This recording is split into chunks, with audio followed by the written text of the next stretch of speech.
اعوذ باللہ من الشیطان الرجیم بسم اللہ الرحمن الرحیم اللہم صلی علی محمد وعلی آل محمد وعلی آلہ۔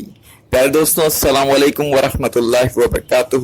آج ہم آپ کے سامنے بلعم باعور کا واقعہ پیش کریں گے جو قرآن میں موجود ہے، عجائب القرآن سیریز کے سلسلے میں۔ یہ وہ شخص تھا جو اپنی قوم کا بہت بڑا عالم اور عابد تھا اور زاہد بھی تھا۔ کچھ روایت میں ہے کہ اسے اسم اعظم کا بھی علم تھا۔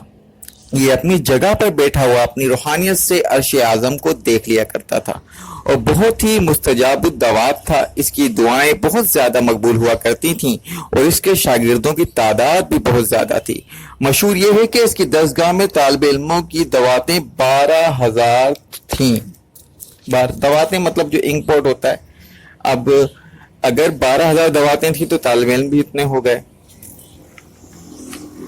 جب حضرت موسیٰ علیہ السلام قوم جبارین سے جہاد کرنے بنی اسرائیل کے لشکروں کو روانہ ہوئے تو بلعم بن باعور کی قوم اس کے پاس گھبرائی ہوئی آئی اور کہا کہ حضرت موسیٰ علیہ السلام بہت بڑا اور نہایت ہی طاقتور لشکر لے کر ہمراہ آور ہو رہے ہیں اور وہ یہ چاہتے ہیں کہ ہم لوگوں کو ہماری زمینوں سے نکال دیں، یہ زمینیں اپنی قوم بنی اسرائیل کو دے دیں۔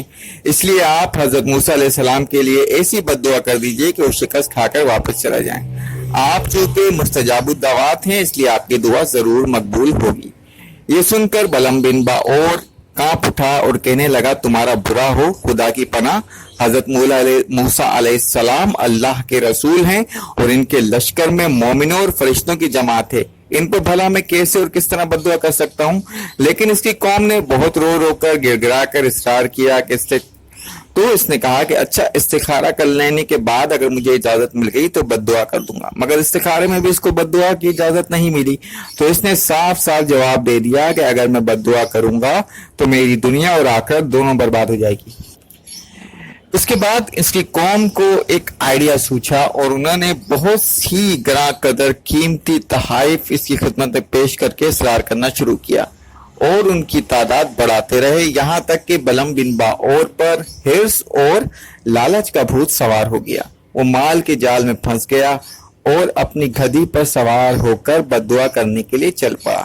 راستے میں بار بار اس کی گدھی ٹھہر جاتی، منہ موڑ کر بھاگ جانا چاہتی تھی، مگر یہ اس کو مار مار کر آگے بڑھاتا رہا، یہاں تک کہ گدھی کو اللہ رب العزت نے گویائی کی طاقت عطا فرمائی اور اس نے کہا، افسوس ہے بلعم بن باعور، تو کہاں اور کدھر جا رہا ہے؟ دیکھ، میرے آگے فرشتے ہیں جو میرا راستہ روکتے اور میرے منہ موڑ کر مجھے پیچھے دھکیل رہے ہیں۔